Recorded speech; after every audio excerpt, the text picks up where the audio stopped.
Good morning, everyone. We're going to get started.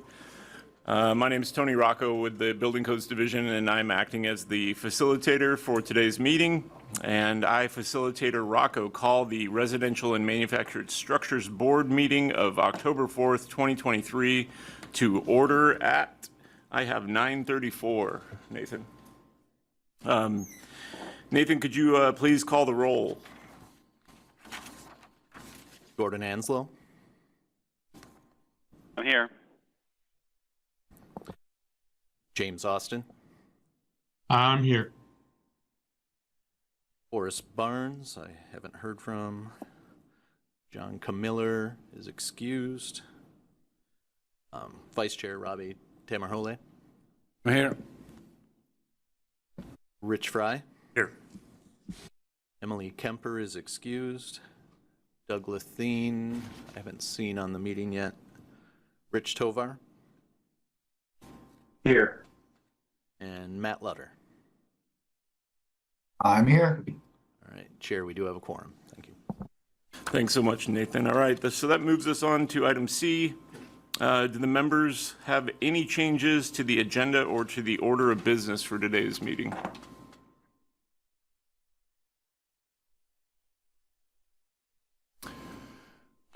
All right, seeing none, I rule the agenda and order of business approved. Moving on to D, approval of the draft board meeting minutes of the last meeting in July 12th. Do the board members have any changes to the draft meeting minutes?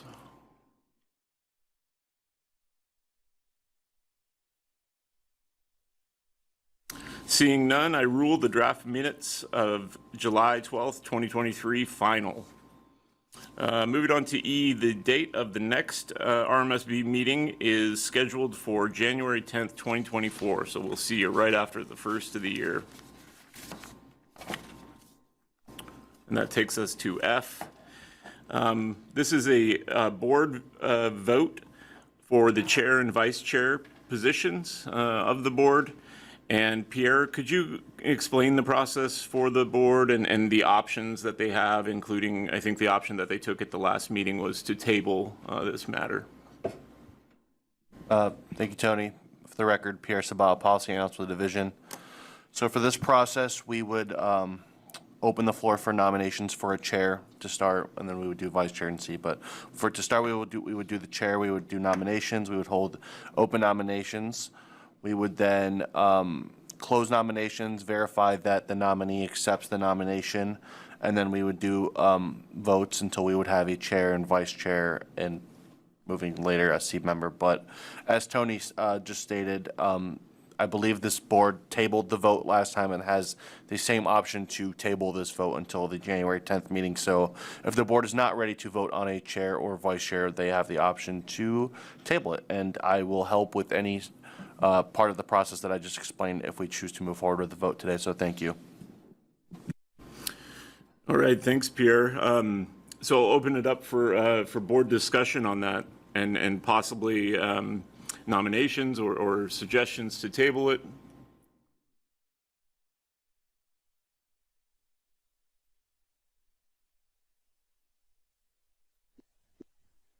Question, do we have just a vice chair currently? Is there a chair for the board now?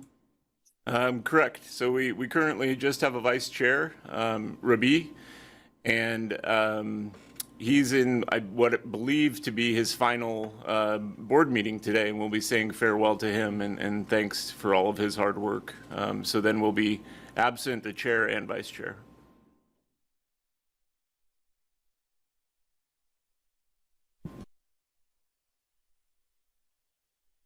So not hearing any anyone coming forward for that position, I make a motion that we table that till our next meeting.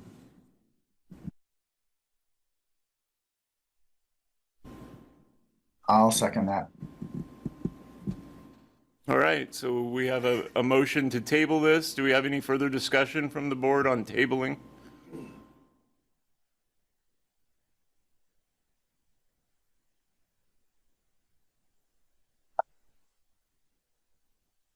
Okay, seeing none. Nathan, could we just have a roll call vote on it just for process? Thank you. This is a roll call for tabling the chair and vice chair votes. Gordon Anslow, I vote to table. James Austin, I'm good with that. Rich Fry, I agree. Doug Lethin, I saw on the. Yes. Rich Tovar, Agree. Matthew Lutter, Yes. and Vice Chair Robbie Tamerhoulet. Agree. Chair, the motion passes unanimously. All right, thanks so much, Nathan. Okay, so that moves us on to G, and this is regarding board representation on the Construction Industry Energy Board. And this is not tied to the prior agenda item, but again, Pierre, I'm going to turn to you. Could you please explain the process and the options for the board? Thanks, Tony. For the record, again, Pierre Sabagh, Policy Analyst with the Division. Like the previous agenda item, the process works extremely similarly. We are looking for a member with practical experience in the residential or manufactured structure industry for membership to the CIEB board. We would open the floor for nominations. Someone or multiple people would be nominated. We would then close nominations. Those people would have the option to accept or decline the nomination, and then we could move to a roll call vote to add them to the CIEB board. Like the previous agenda item, we can also table this until the next board meeting. The board has the discretion to do so if we were not ready to nominate anyone today for the CIEB board. So with that being said, the floor goes back to the board. Thanks, Tony. That's great. Thanks, Pierre. So I'll turn it over to the board for any discussions or nominations or questions. So this is Gordon here to the chair. Is this person required to be a member of the RMSB? Yes, that's correct.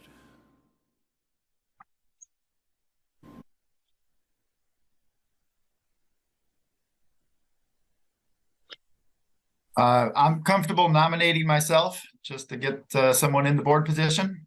I do have some practical experience, and I'm happy to represent in the board if that's an option for me to nominate myself.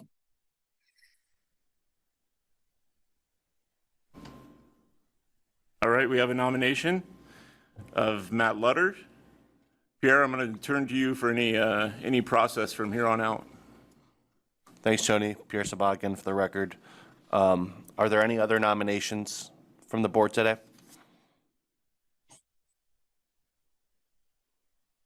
Hearing none, we will close the nomination process. Matt, obviously, I still have to ask you if you accept this nomination. This I self-nomination. accept. Okay. With that, Matt accepts, and we can move to a roll call vote for the nomination of Matt Lutter to our CIEB board. Nathan, can you please call roll? Gordon Anslow, I'm in favor, and thanks, Matt, for your service. James Austin, In favor. Rich Fry, Yes. Doug Lethin, Yes. Rich Tovar, In favor, thank you. Matt Lutter, Yes. and Vice Chair Robbie Tamerhoulet. Yes. The motion passes unanimously. Thank you. Great. Thanks for that, Pierre and Matt. I think we'll be giving you information either from Debbie or from Nathan on the Construction Industry Energy Board meetings and such. From Debbie. Great. Thank you. Yep. Okay, moving on. That gets us all the way up to item 2, public comment. Pierre, would you please address any public comments that we've received? Thank you, Tony. For the record, Pierre Sabagh, Policy Analyst with the Division. We do have one request for general public comment to the board today. If you are here, please come forward, identify yourself, and state your name for the record.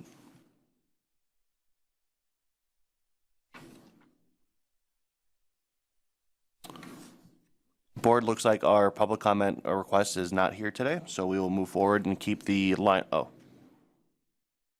I believe he is here. oh, you are here?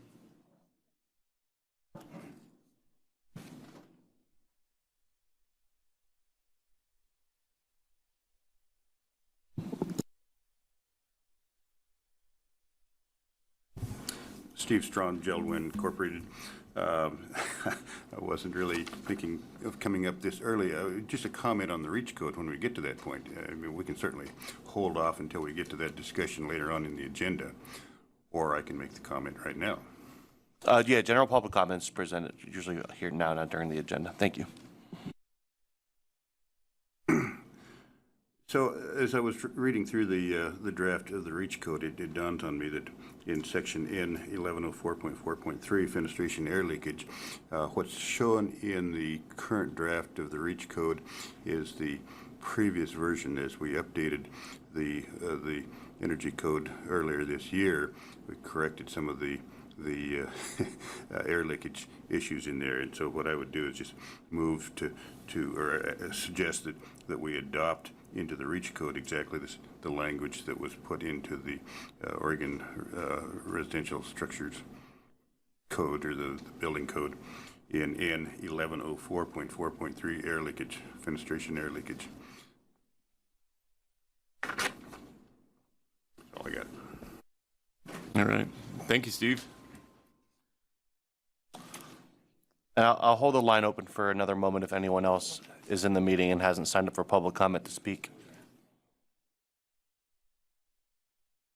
Hearing none, back to you, Tony. Great. Thanks, Pierre. So that brings us up to item 3 in reports. So the structural program update is coming from me today. And just a quick program update for the board. There's been a couple of significant recent happenings in the program since our last meeting in July.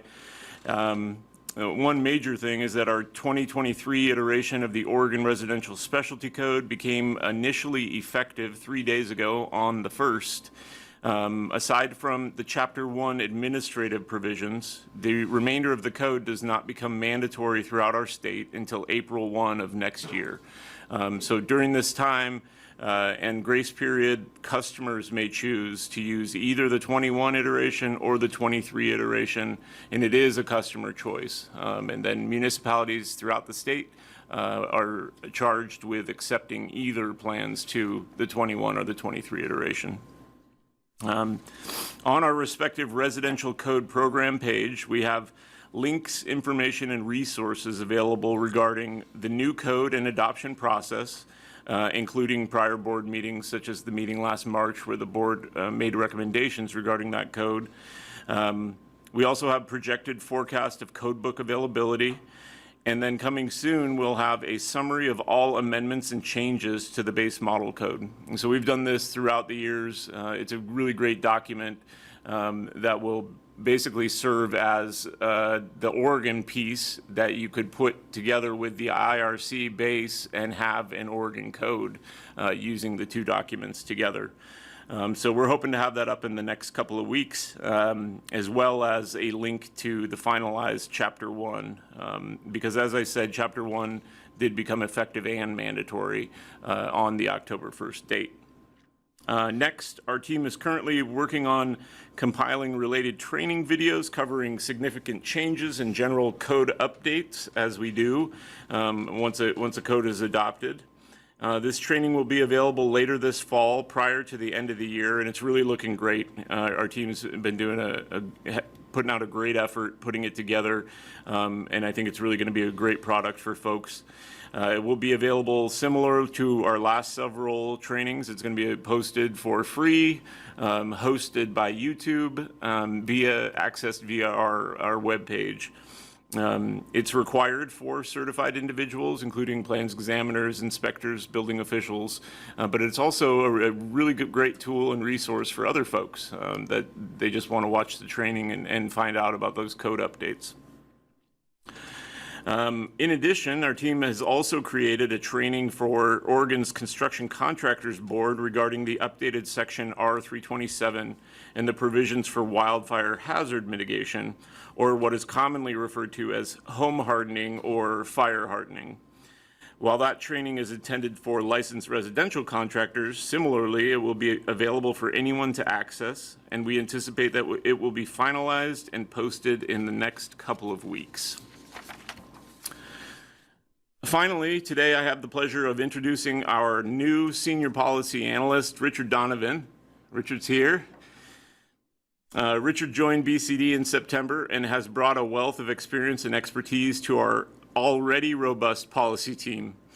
Prior to joining us, Richard spent a decade in the legislature, initially working as nonpartisan committee staff for the education policy committees, and then for 7 years as a lobbyist for the Oregon School Boards Association. Richard will be working on legislative matters as well as coordinating with local jurisdictions and other projects for the division as they pop up. Great to have Richard on board, and welcome again, Richard. With that, that concludes my portion of the program update. And before I turn it over to Mr. Heizer for an energy update, are there any questions from the board or any follow-ups regarding the information just shared? Hey, Tony, when do we expect to see the books published? Great question. So we are anticipating that they're going to be available soon. We're working through the final last little steps with ICC on the publishing. So we're hoping that they'll be available later in the fall, similar to the training, before the end of the year, well before they become mandatory implemented, months before they become mandatory, mandatorily required. Any other questions, discussions? Great. With that, I'm going to turn it over to Mr. Heizer. Mr. Heizer, could you please lead the board through your energy program update? Thank you, Acting Chair. For the record, Mark Heizer with Building Codes Division, Energy and Mechanical Engineer. Today, for the Energy Code update, I'm glad to hear that that the Residential Board is going to have another member present for the Commercial Energy Board. The CIEB, of course, has 2 representatives from the Residential Board, 2 from Structural, 2 from Mechanical, there to essentially represent this board and follow the progress of the Commercial Code, which is, of course, starting now for the 2024 Commercial Code. Again, they will be looking in the Commercial Code. It's going to be covering apartments, of course, that are up through 3 stories, the garden style that are under the jurisdiction of this board. So if you're also interested, always recommend following along to see what's happening on the Commercial Energy Code side.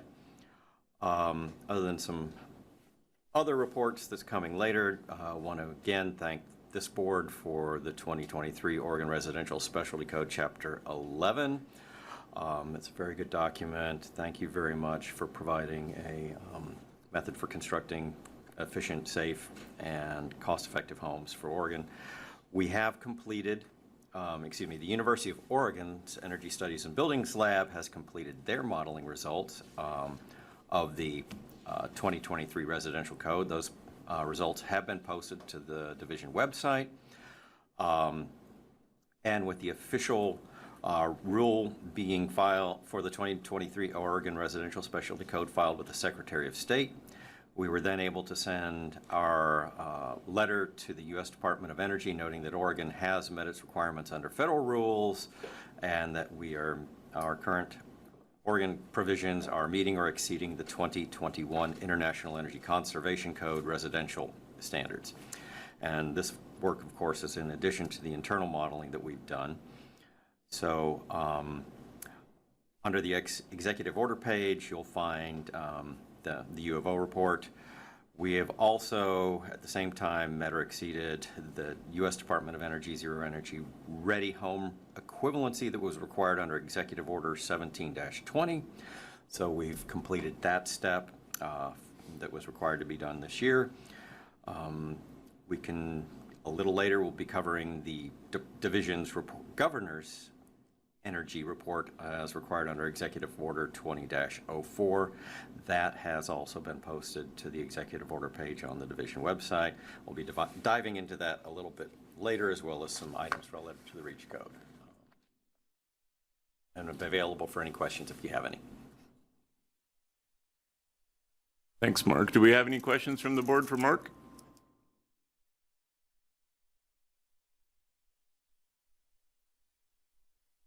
Seeing none. Thank you. Thanks very much. All right, moving on. That brings us to item 3C, our legislative update, and we have Mr. Boulton here to provide a great legislative update to the board. Thank you, Tony. Good morning, members of the board. This is just going to be a brief update on the legislation impacting the division from this year's legislative session. It's just a short overview. There is more detail in the summary that's in your board packet, and there is even more detail on the Oregon Legislative Information System, also known as OLIS. You can find the full text of the bills there. You can also find staff analysis, and if you really want to get into the weeds, you can even go and find videos of the testimony on said bills. But just trying to keep things a little bit more focused this morning. One of the main themes of the session was housing supply, and the three main bills for that were House Bills 2001, 3395, and 2889. While the overall subject matter is something that definitely intersects with this board's book of business, the actual impacts on the division were not a lot. Were not substantial. There is a requirement that the division define visibility and accessibility for use by Housing Community Services on their housing dashboard. And also under the OSSC, the division needs to consider updates to allow single exit residential occupancy, and that'll happen during the normal code development process for the OSSC coming up. The Senate Bill 80 was the sort of wildfire updates bill.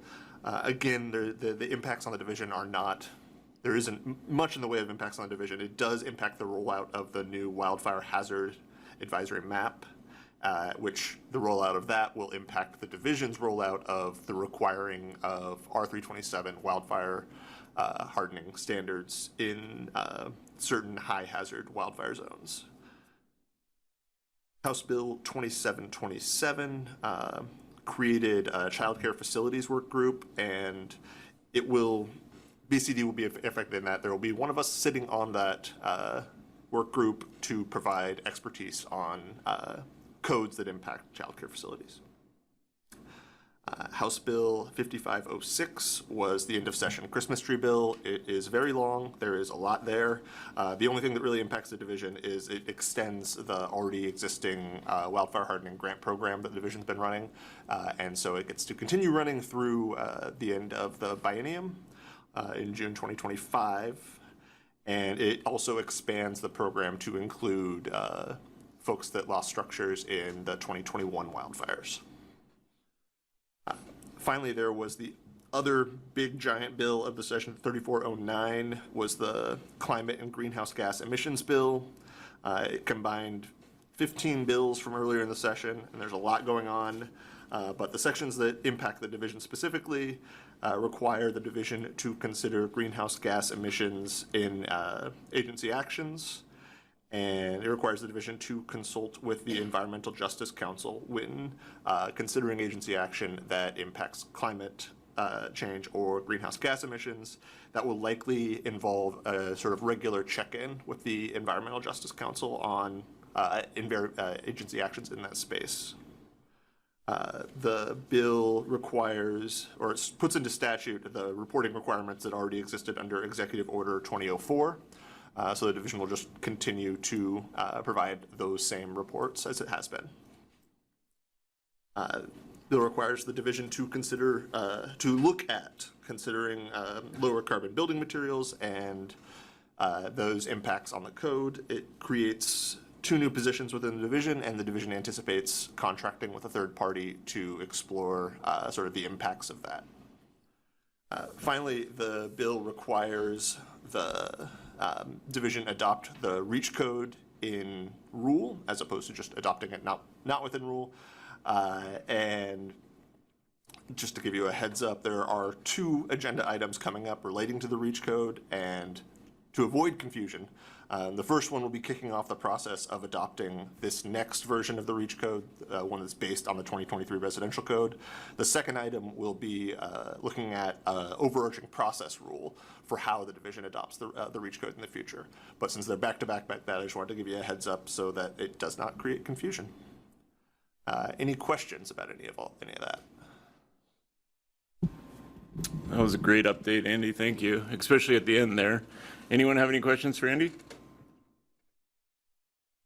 This is Gordon. No questions, just kudos for the legislative update packet, and it was in our packet, was extremely helpful, and I read it. Every word of it. Was glad to have it all in one place. Thanks a lot.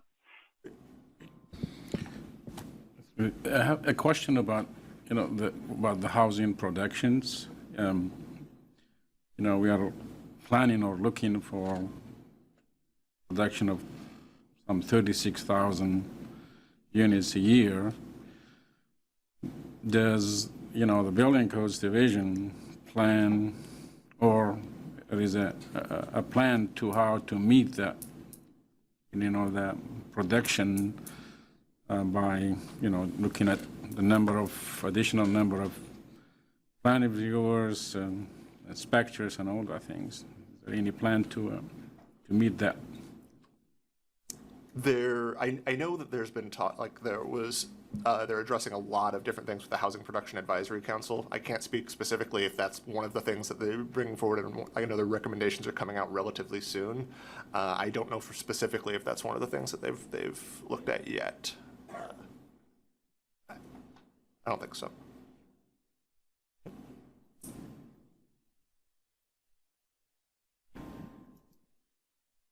All right. Thanks, Andy.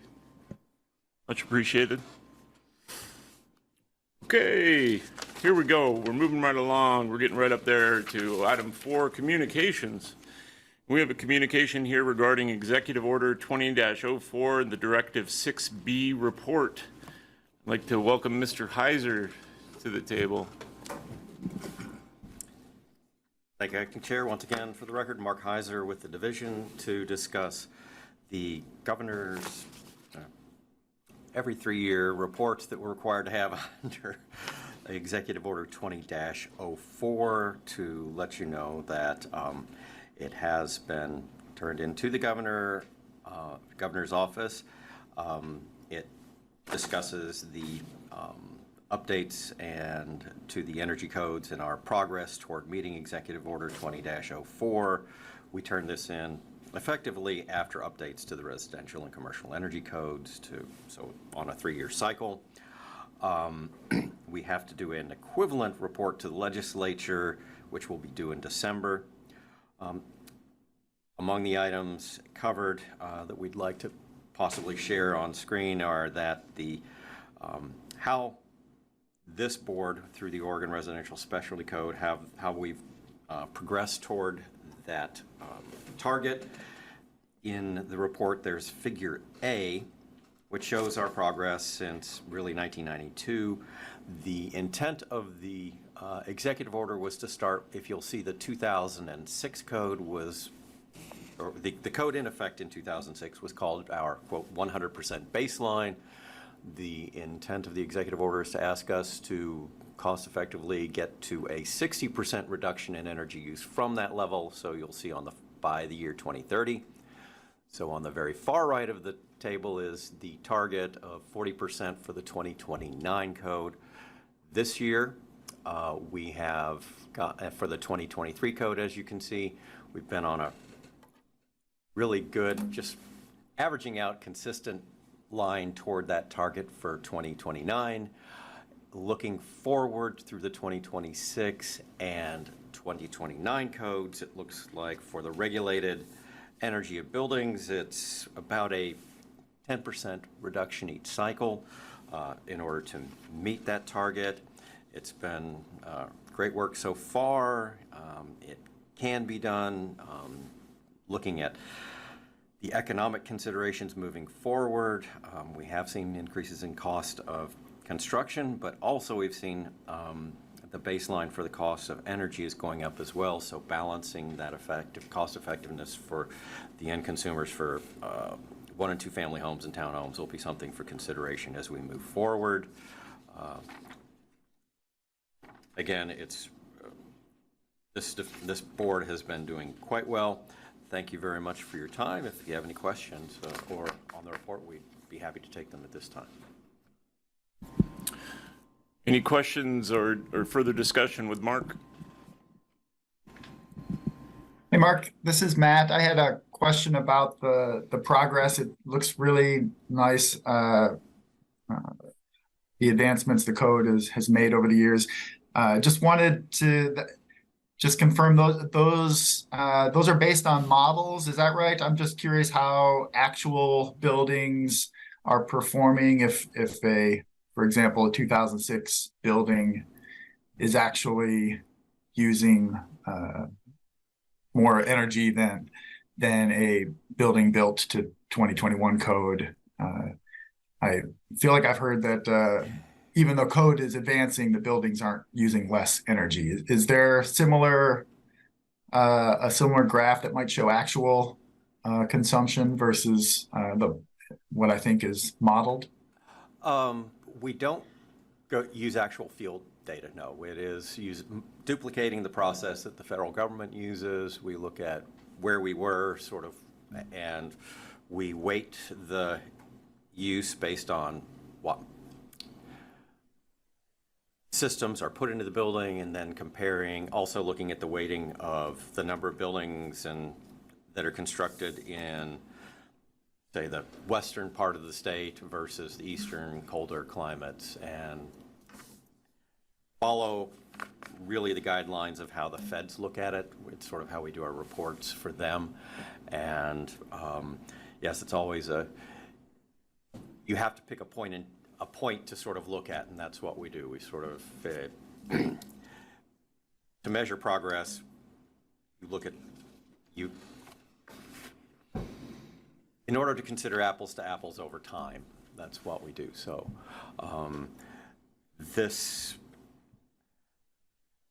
what is actually constructed, a lot of the homes get built better than code at certain years, some are less, but overall, I think you will be seeing a big jump for the 2023 code, and should have seen the 2021 to 2017 was, for some building types, weren't a big jump, but yes.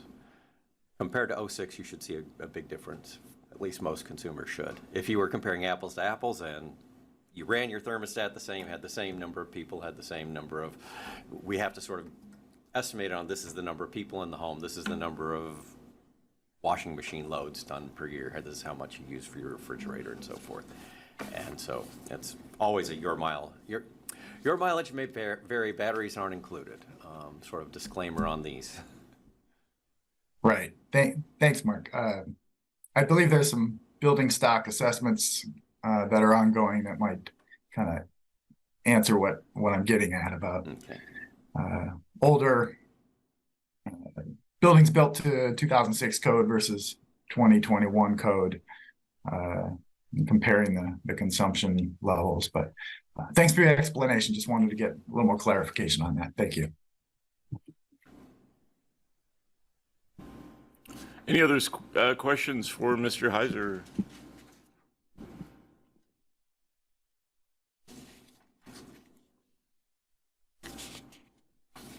Seeing none, thank you, Mr. Heizer. All right, that takes us to item 5, appeals. There are no appeals. Item 6, unfinished business. No unfinished business. Brings us all the way to 7 in new business. This is the board review and determination on the proposed rulemaking timeline for the 2023 Oregon Residential Reach Code. And Pierre, I'm going to turn to you again. Could you please introduce this item for the board? Thanks, Tony.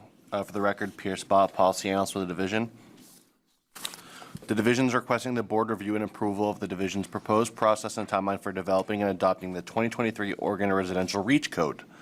The 2023 Oregon Residential Reach Code is an optional set of standards designed to increase energy efficiency. All municipalities must accept the Reach Code, and it provides an additional efficiency compliance path for builders, consumers, contractors, and others. The Reach Code must be technically feasible and must be more efficient than the building code. The division's goal is to have this 2023 Oregon Residential Reach Code in place by July 1, 2024. The division's detailed anticipated timeline is in your board packet today, and this agenda item does require a motion, examples of which are included in your board packet. Thank you. right, thanks, Pierre. So getting to that item, is there some board discussion on this item?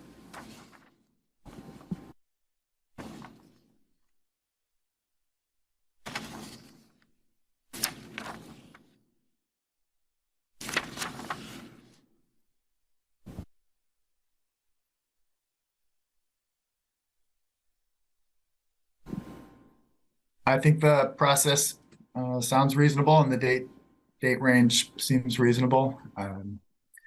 I'm ready to make a motion to approve. All right, we had some discussion from Mr. Lutter, and he is ready to make a motion. Please do, Mr. Lutter. I have just a clarifying question. Reach code will not be mandatory, will be elected, correct? Correct. Currently, the REACH code is an above code customer choice optional path. Okay. So he's not going to replace Chapter 11? Correct. Okay, thanks. This is Rich Fry. Just a further clarification, no municipality can adopt it as their base code. Correct. So if they were to try to adopt it as their base code, they would have to go through a local amendment process, as is required of any change that's preempted by our state building code. Very good, thank you. Yep. Any other discussion or questions?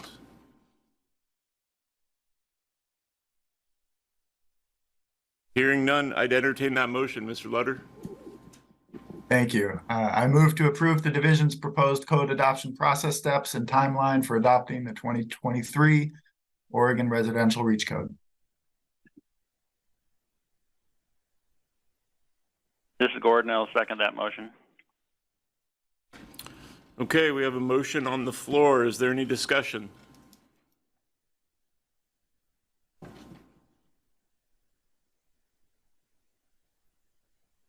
Seeing no discussion, Nathan, could you please call roll call vote? Gordon Anslow, I approve. James Austin, Approved. Rich Fry, Approved. Doug Lethin, Yes. Rich Tovar, Approved. Matt Lutter, Approve. and Vice Chair Robbie Tamerhoulet. Approve. Facilitator Rocco, the motion passes unanimously. Great, thank you, Nathan. Okay, so that moves us up to agenda item 7B. And this is regarding, oh no, 7C, excuse me. Oh no, it is B. And this is regarding the board review and consultation of proposed changes to the REACH code adoption process. Again, Pierre, I'm going to turn to you. Could you please introduce this item? Thank you, Tony. For the record, Pierre, Sabagh, Policy Analyst with the division. This agenda item is regarding the REACH code adoption process rule that we are trying to implement. So the division is requesting the board's review and approval of this division's proposed REACH code process rule and timeline. Some background, during the 2023 legislative session, the legislature passed House Bill 3409, which included a requirement that the REACH code be adopted by rule with approval of the appropriate advisory boards of, this is one of them. Previously, the division has worked with stakeholders and the board to adopt a REACH code.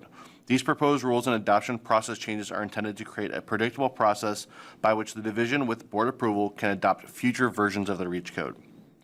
The rulemaking proposal for adopting the REACH codes includes a process that will slightly differ from the base code adoption process that's outlined under OAR 918-008-0020. The full language of this proposed rule is provided today as the amended OAR 918-465-0040 in your board packet. Additionally, the anticipated timelines also included in your board packet for adopting this rule. This agenda item will also require a motion, examples of which are in your board packet. Thank you. Great, thank you, Pierre. Again, I'll turn it over to the board for any discussion, questions.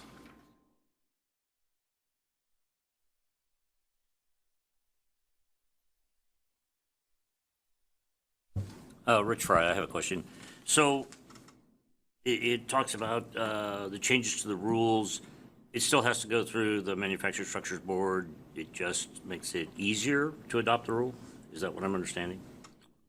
The legislator under House Bill 3409 is requiring that we pass all REACH codes through a rule now. So this rule would be in place as our way of adopting new REACH codes. And yes, through that rule, we would go through the appropriate boards to approve our REACH code process as we just did in Agenda Item A.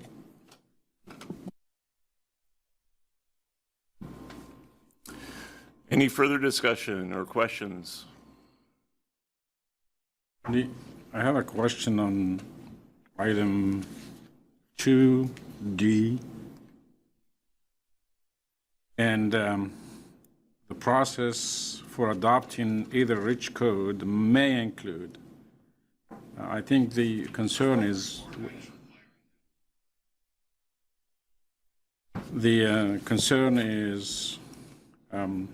may reach the kind of the everybody or stakeholder to have an input. So is there kind of this language means may happen or may not happen. So why not be shall include? Thank you, members of the board. Andy Boulton, Senior Policy Advisor for the division. The may language in there, like the division intends to go through a robust stakeholder engagement process. There will, because it's a rulemaking process, there will necessarily include a rulemaking hearing that is open to the public with public comment accepted during the process.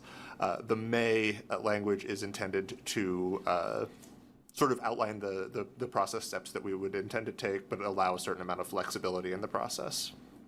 But yeah, it's not intended to exclude stakeholders at any step in the process. We anticipate having a rulemaking advisory committee for any rulemaking that we do, as well as public comment.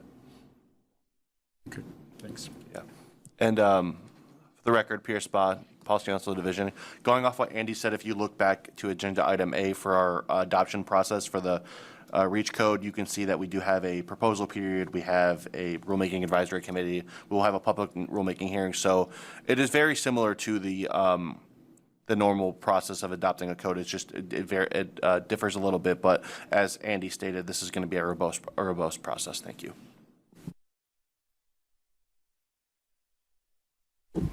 Thank you. Any further discussion or questions? If not, I'd entertain a motion.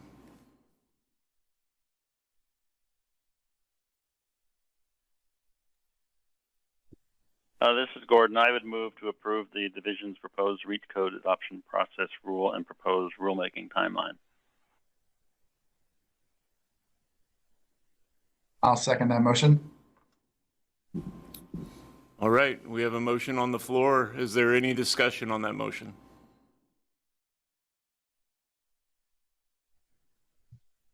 Seeing none, Nathan, could you please call a roll call vote? Gordon Anslow, I approve. James Austin, Approved. Rich Fry, Approve. Doug Lethin, Approve. Rich Tovar, Approved. Matt Lutter, Approve. Vice Chair Robbie Tamerhoulet. Approved. The motion passes unanimously. Great, thank you, Nathan. Okay, so that moves us on to now 7C. I was a little bit ahead, but now we're in the right spot. And this is the board review of the division's analysis of Oregon home size data and provide recommendations on the use in the Oregon Residential Specialty Code. Pierre, could you briefly introduce this, and then we have Mr. Heizer available for any technical questions?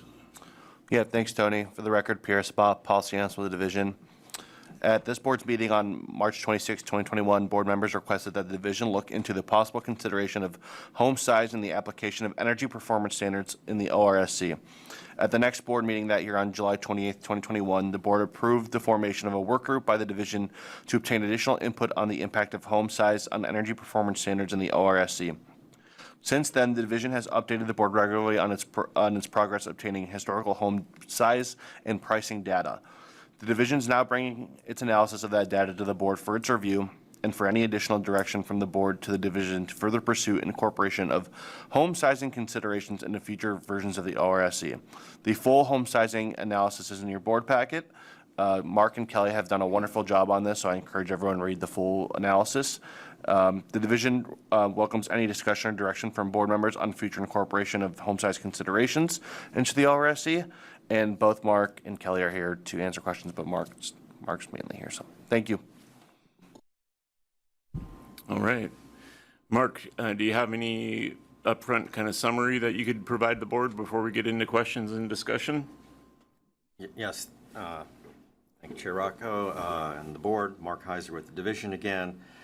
Yes, as there had been, the reason behind this is everyone was concerned about, there's a growing concern about affordable housing, and there had been recommendations of looking at what happens in the state of Washington, where smaller homes have a fewer hurdles to go, or fewer requirements for meeting the energy code there. Mid-size homes get another requirement, then above 5,000 square feet, they're required to do even more.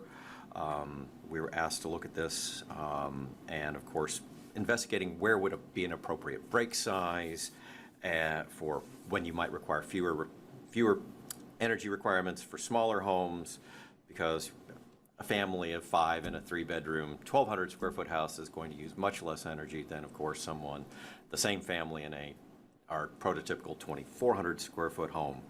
So in our investigation, it took a long time to go through all of these records to clean up. We looked at the average and median home sizes for homes constructed between 2005 and 2021 for one view, and then looking at more recently from 2015 onward. We looked at the median cost for those homes, and also looked at using the official Oregon median incomes from 2017 to 2021. It worked out to that the median income could afford a $7,000 home, or about 1,350 square feet. Of course, during all this time, of course, there's been a change in interest rates, and costs have gone up. The median home cost recently is, I think, approaching $500,000 now. What we looked at was for that, if a person could afford a 1,350 square foot home, if you were looking at the percentage of the market that represents, it's about those smaller homes represent the bottom 12%. And then if you looked at the top 12% in home size, it would start about somewhere around 3,200 square feet. So if you look at the bottom 12%, 1,300 square feet and under, 3,200 square feet and under, and then there's that mid-range there.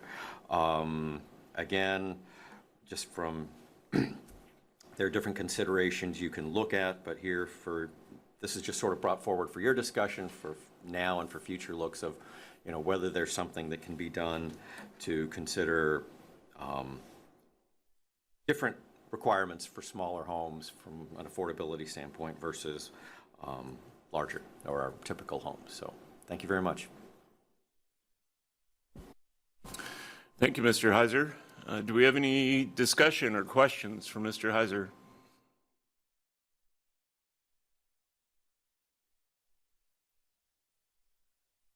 No, this is Gordon. I do have a question. Just because Washington has this in their code, I'm just kind of interested to know their approach. And this is just briefly, a brief response is fine. They have a base, like if you take their base level energy code requirements for residential structures, if you get a smaller house under their methodology, is there any reduction of the base requirements, or is stuff only in the form of if you go over a square footage amount that they impose additional requirements? I'll wait for your response.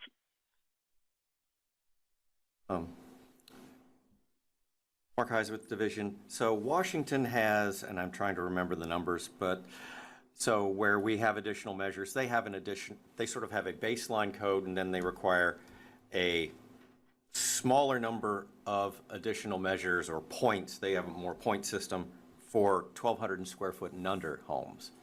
Then between 1,200 square feet and 5,000 square feet, sort of their typical home, they require, I'm trying to remember the number of points, but it represents somewhere around, I think, 3 to 6% additional efficiency. And then for homes that are larger than 5,000 square feet, they require even more additional points. So very few are required for the smaller homes. The average home is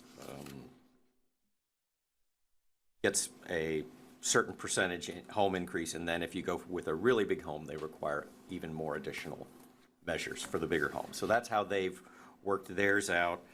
and it, you know, and so that was part of the look here. There was sort of an interest, is there some way of providing relief for the smaller homes since they are efficient, and when you have a family in a small home, this is sort of for your discussion. Do you look at the number of bedrooms as well? You know, for the size of family that's in there, do you consider more sliding scale? Where's the appropriate break point? This data was sort of looked at to sort of give you an idea of where Oregon's market since 2005 and actually 2015 is standing, sort of for the home sizes that are being built now, and for your consideration.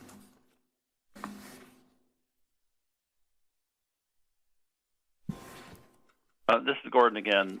I've worked in other jurisdictions and design approval stuff under energy codes where there's a point system. And I think the worst way that you could adopt something like this, and I'm in favor of this, I think it makes a ton of sense that if you're going to go build, you know, your 16,000 foot mega house and the standards are the same as if you're just trying to get your family into a very basic, say, 1,200 foot house, it makes a lot of sense to do something like this. Worst way to do it, I think, is to have some arbitrary square footage number like 1,800, 2,000, or, you know, pick one, where up to that point you have one set of standards, and then you go 1 foot over that, and then you crank up to a different level. That's on the extreme. On one extreme is to have it that just houses below this point have this set of standards, and then any and all things above jumps up to a higher standard. To the degree it is possible to do things in some kind of a sliding scale, I think it ends up being a lot more equitable and probably avoids the kind of perverse effect that happens anytime that you have just a single trigger point, that everybody just runs up just shy of the trigger point, you know. So you actually kind of incentivize building houses right up to that limit. Now, there's obviously more stuff that goes on in the decision about what kind of house is going to get built, but to the degree that you introduce have a method, and it sounds like that's a little bit what they have in the Washington side, that the more incremental you can make it, the more likely I think it is to achieve kind of the goal. And there's a thing too about being careful to not penalize people basically for having larger families. I mean, you know, I suppose you could make an argument about that, but that's really not territory that anybody wants to go down. So I think in having it in some kind of sliding scale way of doing it is a good way to do it, and I think it would serve the public well, and particularly in light of the current state of, you know, the housing crisis. Anything like this that makes it more possible for people that need, you know, a new efficient house. It's not a 1970s era place that they have to move into. I think it's good. So I'll be interested to see more from the state on this, and I hope it ends up in the code. I salute the effort. Thank you. Great, thank you, Gordon. Any other comments or discussion? This is Matt Lutter. Thank you for this memo. It was really informative. I appreciate all the data behind it. And I had a question about also about Washington, as Gordon mentioned. Just curious if there's any data that suggests the Washington's code is encouraging or resulting in smaller homes being built? Has there been an increase, or has there been more adoption or meeting the code by building smaller homes? Is there any data that you came across that might be helpful there? For the record, Mark Heizer, we don't have any actual data. We've done some just anecdotal looking at different markets, go in, look at Zillow for City of Seattle under 1,500 or under 1,500 square feet and see what's there, and saw that, yes, in the more urban markets, you're seeing that there are a lot of smaller homes that are available. When you go to more rural locations, or you get just north of the river here in southern Washington, not seeing that difference, and definitely not seeing so it appears to be market driven, that they've got to get smaller homes for people to afford in Seattle, and then where there's a little bit extra land, where there's the availability, not seeing a big difference in actually, it just depends, and it depends on the developer. The cost per home that we're seeing between a, say, 1,400 square foot home in, what is it, north of, still along the river, the Columbia, going from under 1,500 square feet to above 1,500 square feet, you might get 20% more floor area for 10% cost premium. So people are still looking at that. It's really the size that's driving it right now, and I think affordability. So it's an interesting question, but that is just general anecdotal that we're seeing right now, and no hard numbers to go with that, but just more or less seeing what's happening in different markets. We even looked to Eastern Oregon or Eastern Washington, say the Richland Tri-City area, and didn't see much in the way of small homes there. So it's certain markets it's doing quite well, others it's not seeing it change from a quick view. Great. Thanks, Mark.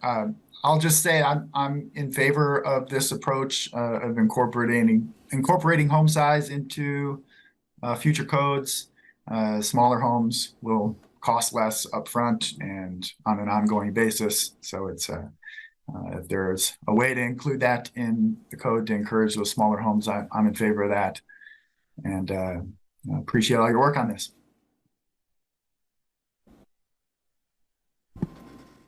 Rich Fry, I just want to make one comment. We talk about price per square foot and the rest of that, and as a developer, what I see is that a small home on a large lot costs a lot more than a large home on a large lot per square foot. And so I think we need to figure out some way to be able to get the land at a cheaper cost, not just the building envelope itself. But with the way things are going, I remember when lots were 35 grand and now they're 200 grand. So, that's I think is a big part of what we need to deal with, as well as the envelope and the size of the home. Obviously makes an effect, but when you spread that over a lot more square feet, it looks a lot better to people than when you're building a 1,200 square foot house on a 200,000 lot. So anyway, just food for thought. Thank you for that. Any additional feedback or discussion? Gordon again here. Yeah, just to kind of echo that. In the current market, which I have a hard time imagining it's going to exactly improve in this regard, but there is a built-in incentive to build larger houses when land prices is crazy high. And for, if you look at the per square foot price, that's certainly a thing. But the whole process of assuming that you need a bank loan, you're going to get an appraisal and so forth, that building a really small house but still having all the same systems development charges and the high expensive land and all that, it just ends up not being a particularly great deal. It doesn't make a lot of financial sense. That being said, and I would dearly love to see that change, but that being said, I still think it would be worth the effort of the state to at least have something in the code to make a recognition, to recognize and incentivize, building smaller houses. I have a feeling that as a practical matter, the only way you're likely to see a lot of small houses get built, that would take advantage of this would be as part of a developer going, okay, I'm going to do a subdivision of minimum size lots, whether you do it like in Eugene under a PUD, you can have lots that are 2,250 square feet. And way back when, in the early days when we started building, which was around 1984, we did a subdivision where all the lots are 2,250 square feet, and we built houses that were 800 to 1,400 square feet, and they just sold like hotcakes. Now, admittedly, we were buying those lots for $8,250, which was helpful, but even though right now I don't think you're going to see a lot of people buying their $225,000 lot and putting a 1,200-foot house on it. I think it still is important to have that in the code, have a mechanism that if someone does figure out a way that they can produce the land a little bit less expensively, that there's still the option of building those smaller houses. And I will say that almost all of our business, I've been building for 40 years here, in the last number of years, and particularly after COVID came along especially, almost all of our clients are older people with big equity, downsizing, intentionally moving down from the bigger family house that they had into smaller houses. And, good for them, and that is a good thing. So I think we do want to incentivize building smaller houses, whether or not it produces an instant, wave of small, reasonable houses or not is a separate thing. But I think it would be great for that to be in the code to at least help make that a possibility if somebody decides that they want to figure out a way to take advantage of that robust sector of the market that would like to get a house for less money.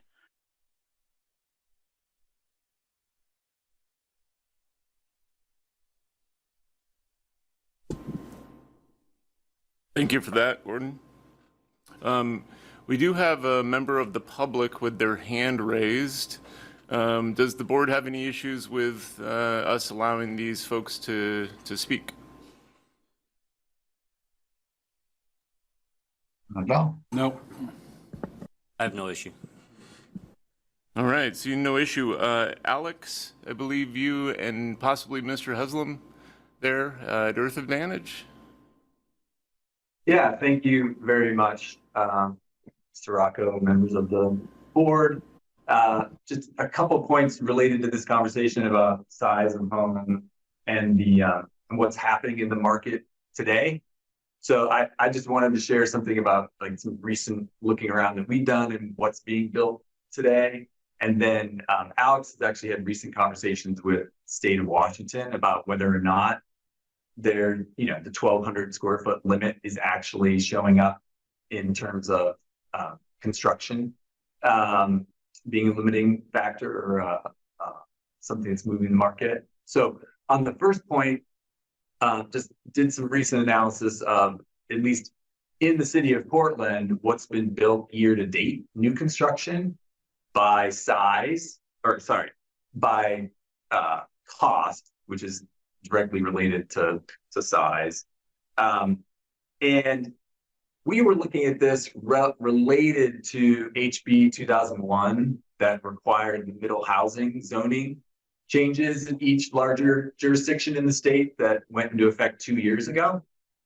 And so as you all remember, this was an intent to try to make land cheaper, not in the purchase price, but in the cost per unit, right? By enabling duplexes, triplexes, fourplexes, townhouses to be able to be built on more land that had previously been designated just single family residence. Because in the past, like on my street in Portland, if you bought a single family lot, you had to build $1 million house for the builder to get their earnings out of it. And now, if you look at the data, 48% of the housing units built so far this year are selling for, and I know this still sounds like a lot of money, under $500,000. These are generally townhouse units, duplexes, triplexes, even fourplexes, but they are homes for purchase that are being built and sold on the market. Some of them as inexpensive in the city of Portland as $250,000 a unit at the low end. But 48% of the new single family units built this year in Portland come in under $500,000. A lot of them would actually fall under this 1,200 square foot limit as well. Some of them are as small as 800 square foot townhouses. So I just wanted to share that's already happening due to the zoning changes that were required by the legislature. And those are driving the cost of the land, as was mentioned, per unit way down. You know, my across the street neighbor just passed away. His double lot went up for sale. It was grabbed. I'm assuming there's going to be 4 housing units going in across the street from me in the next year. And the land cost per unit there will actually be, let's see if I can do the math quickly, under $100,000 per unit for those house units. So I bring this up to that's what's already happening in the cities that have had to respond to HB 2001 with their zoning changes. You're seeing it in the suburbs around here as well. We work with a lot of single family builders. There's just a lot of townhouses going up, a lot of duplexes going up, because those things get gobbled up very quickly by new entrants and maybe even some downsizers in the housing market. So that it'll be hard to parse out if we move this, if the board moves this way in the future with a sizing adjustment. I'll just say it might be hard to parse out what the impacts would be of the sizing adjustment for energy versus what's already going on that has a much bigger impact on cost with the changes from HB 2001. But I want so Alex also mentioned his conversations with the state of Washington staff around their sizing. Yeah, so I was curious about the same, whether we see an increase a number of permits that are right at the limit to avoid, like an increase in credits that have to be met, energy credits. And this is anecdotal. I don't think there's a paper on this, but the feedback was that there's no significant change. Like they don't see, like a large number on houses that are 1,799 square feet. So there's other parameters that drive much more the market than the energy credits that are required. So there was no concern. I had the same question and whether that's equitable, but it seems like that it's not, that doesn't impact developers' reasoning, whether they're right at the threshold. Thank you for your time to share that information. All right. Thank you both. Any more board discussion on the topic? If I could, Rich Fry again. So I appreciate what you had to say about the putting more units on your lot's going to bring in your price. One of the other issues that I'm seeing personally is I built some apartments in the local area, finished them in 17. My SDCs were about $5,000 a door. I'm looking at a piece of property right now, and this jurisdiction is charging $26,000 a door. I can't imagine that there's been that much inflation in pipe and sewer and that kind of stuff since then, but I think it's evident that some jurisdictions are getting as much as they can, and I think it's almost getting to the point where you just can't afford to do it. So that goes into your cost as well, all the inflation in that part of it as well. So just information. Thanks for that. Any further board discussion or feedback?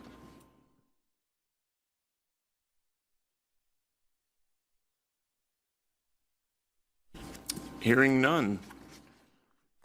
Thanks for all the discussion and feedback on that item.